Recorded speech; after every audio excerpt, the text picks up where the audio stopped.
Oke, halo semuanya. Di sini kami dari kelompok 1 yang beranggotakan saya Pradita Majwa Hasan dengan NIM 2415240023. Saya Dimas Sattargianto dengan NIM 2415240009. Saya Cipta Haidar dengan NIM 2415424005. Saya Muhammad Nabil dengan NIM 241524018. Saya Dara Rafarayan dengan NIM 241524006. Jadi di sini kami akan mempresentasikan hasil dari diskusi kita di minggu kemarin tentang primordialisme.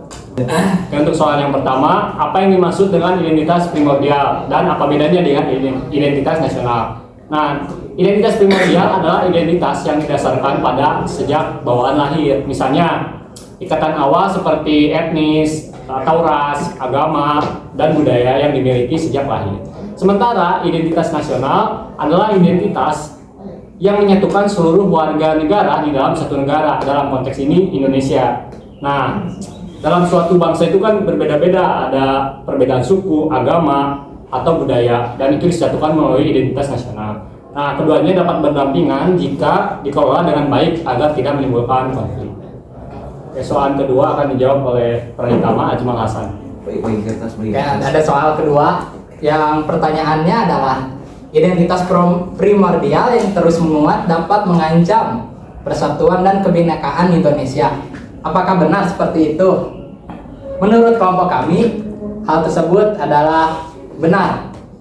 Namun, jika identitas primordial tersebut lebih dominan dibandingkan dengan identitas nasionalnya karena hal tersebut dapat menimbulkan konflik dan eksklusivitas di salah satu kelompok tersebut. Oleh karena itu diperlukannya keseimbangan antara identitas primordial dan identitas nasional agar tetap menjaga harmoni di tengah keberagaman ini. Soal ketiga akan dijelaskan oleh Cipta.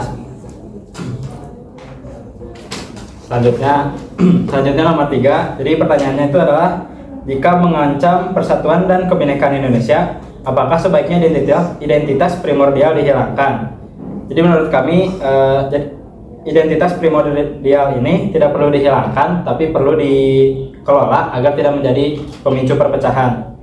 Pemerintah memperkuat pendidikan kebudayaan dan keberagaman agar identitas primordial tetap sejalan dengan persatuan bangsa. Pelestarian identitas primordial yang moderat dapat memperkaya kebudayaan nasional tanpa perpecahan. Selanjutnya akan dibahas oleh Nabil. Nah, oke, untuk di pertanyaan selanjutnya mungkin ada pertanyaan nih, dapatkah identitas primordial memberikan kontribusi positif bagi pembangunan bangsa? Ya jelas jawabannya dari kelompok kita tentu saja iya. Identitas primordial ini tentu dapat memperkaya gitu kan, memperkaya kebudayaan bangsa, yang itu merupakan suatu hal yang positif gitu. Sisi lain, identitas primordial ini juga menjadi daya tarik bagi wisatawan asing gitu, yang tentu ini juga berdampak positif pada bangsa dan negara Indonesia gitu. Jadi apakah dapat memberikan dampak positif? Tentu bisa memberikan dampak positif asalkan identitas primordial ini tidak berlebihan dan dikelola dengan baik di Indonesia. Oke, mungkin selanjutnya pertanyaan akan Oke. Terus pertanyaan yang kelima atau yang terakhir, mengapa mengunjungi museum dan wisata budaya dapat memperteguh jati diri serta mengokohkan persatuan bangsa? Oke, menurut jawaban yang telah saya rundingkan bersama kawan-kawan, jadi mengunjungi museum dan wisata budaya Jadi mengunjungi museum dan wisata budaya itu dapat meningkatkan pemahaman terhadap keberagaman dan warisan budaya. Selain itu juga dapat memperkuat rasa kebangsaan serta menumbuhkan sikap saling menghargai antar kelompok masyarakat.